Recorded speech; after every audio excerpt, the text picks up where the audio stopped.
வணக்கம் மக்களே, welcome to the ஃபென்சர் show. இன்னைக்கு ஷோல நம்ம பார்க்க போகிறது கிராஃப்டட் அப்படின்ற இங்கிலீஷ் மூவியோட ரிவ்யூ. இந்த படம் பார்த்தீங்கன்னா ஆல்ரெடி பிரைமில் ரெண்டல் அவைலபிளாக இருக்குது.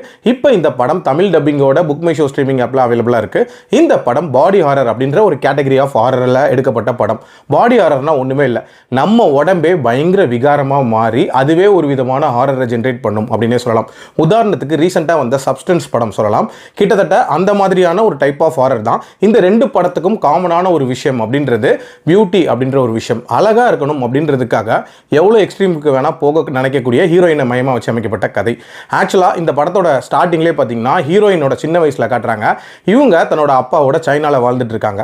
அவங்க ஃபேமிலிக்கே ஒரு விதமான நோய் இருக்கும். அதாவது தெய்வ மகன் படம் பார்த்துருக்கீங்களா, கிட்டத்தட்ட அந்த மாதிரி இந்த காது ஓரமாக இந்த சைடு இருக்குல்ல, அப்படியே ஒரு மாதிரி சிவப்பாக இருக்கும் அப்படின்னே சொல்லலாம். ஸோ இந்த நோய்க்கு மருந்து கண்டுபிடிக்கணும் அப்படின்றதுக்காக ஹீரோயினோட அப்பா வந்து ரொம்ப நாள் போராடிட்டு இருப்பாங்க.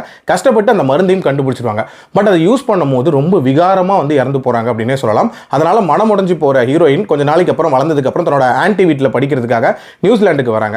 வந்த இடத்துல அவங்களுக்கு என்ன மாதிரியான சம்பவங்கள் நடக்குது, அவங்க ஃப்ரெண்ட்ஸ்னால என்னென்ன மாதிரியான டார்ச்சர் அனுபவிக்கிறாங்க, அவங்க ப்ரொஃபஸர் என்னென்ன மாதிரியான விஷயங்கள் பண்றாங்க, அண்ட் அந்த எக்ஸ்பெரிமெண்ட்டை ஹீரோயின் தொடர்ந்தாங்களா இல்லையா, அண்ட் டுவர்ட்ஸ் எண்ட் என்ன ஆகுது அப்படின்ற மாதிரி நிறைய விஷயங்களை சொல்லக்கூடிய ஒரு படம் தான் இந்த படம்.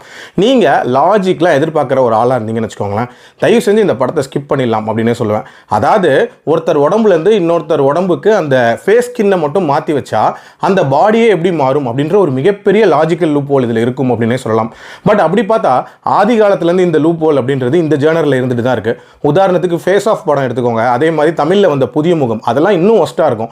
அதாவது சுரேஷ் மன்னனுக்கும் வினீத்துக்கும் மேட்ச் பண்ணியிருப்பாங்க. அதெல்லாம் ரொம்ப ரொம்ப சுமாராக இருந்துச்சு அப்படின்னே சொல்லலாம். அதே நம்ம ஏற்றுக்கிட்டோம். ஸோ இதை ஏற்றுக்கிறதுல தப்பே இல்லை அப்படின்னே சொல்லலாம். அதே மாதிரி பயங்கர விகாரமான காட்சிகள் அப்படின்றதும் இருக்க தான் செய்யும். உண்மையிலேயே ரத்தம் தெறிக்க அதுவும் பாடி பார்ட்ஸை வச்சு பயங்கரமாக அந்த ஹாரர் அப்படின்றத ஜென்ரேட் பண்ணியிருப்பாங்க.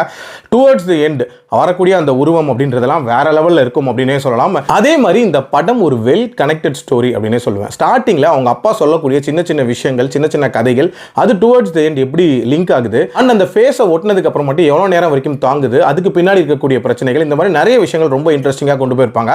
ஆல்சோ அந்த வீட்டில் அந்த ஃபேஸை மாற்றும் போது வரக்கூடிய ஹேர்டில்ஸ் அப்படின்றதெல்லாம் பயங்கர ரசிக்கிற மாதிரி இருந்துச்சு அப்படின்னே சொல்லலாம்.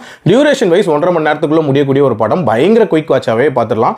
ஓவரால் ஒரு வித்தியாசமான பாடி ஹாரர் பார்த்த மாதிரியான ஒரு ஃபீல் அப்படின்றது தான் இருந்துச்சு. பெருசாக போர் அடிக்காமல் போகக்கூடிய ஒரு பாடி ஹாரர் தான். சப்ஸ்டன்ஸ் அளவுக்கு இருந்துச்சு அப்படின்னு கேட்டிங்கன்னா கண்டிப்பாக இல்லை. பட் ஸ்டில் இது ஒரு பெட்டரான வாட்ச் தான். பட் இந்த படம் வெரி ஸ்ட்ரிக்ட்லி ஃபார் அடல்ட்ஸ். அதுக்கேற்ற மாதிரி பிளான் பண்ணிக்கோங்க. என்னோட ரேட்டிங் இந்த படத்துக்கு 3.2 out of 5. மீண்டும் அடுத்த விமர்சனத்தில் சந்திக்கிறேன். நன்றி.